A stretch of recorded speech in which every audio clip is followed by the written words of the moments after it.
I was just angry and depressed all at once. I couldn't think, didn't have peace of mind. It can be more vicious than face-to-face bullying and more prevalent. Cyberbullying is growing rapidly, and it's tearing apart the youth in our community. The problem with cyberbullying is there's no face to it.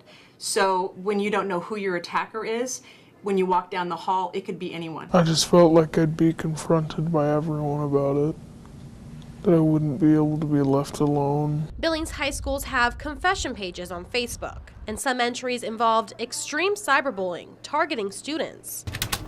That triggered an intervention by the police, and that got the parents' attention. And according to a study by Yale University, students that are bullied are, on average, about 5 times more likely to consider suicide than non-victims. It's kind of an eye-opener for them to realize that it's not a big city problem or a big state problem. It's truly here as well. Because of the confession pages, students were required to watch presentations on cyberbullying and learn the consequences. The goal is to get the information out there and show the kids that being anonymous online generally doesn't happen. There isn't that technology talk on how to properly use technology, so kids find themselves with access to things that they were never meant to have access to. These findings prompted some schools, including West High, to come together and combat cyberbullying.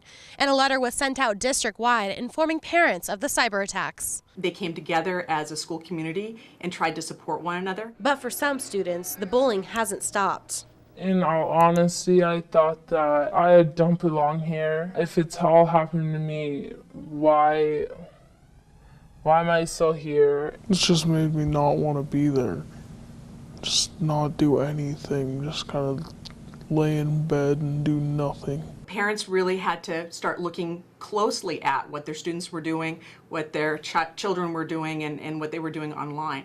And that knowledge is power. Parents have to do whatever they can to determine A, if their kids are safe, or B, are their kids doing something bad to other people? But the damage has been done, and some students fear it will never end. I don't see it stopping because you can have so much more power behind a keyboard. Catherine McKnight, Color 8 News.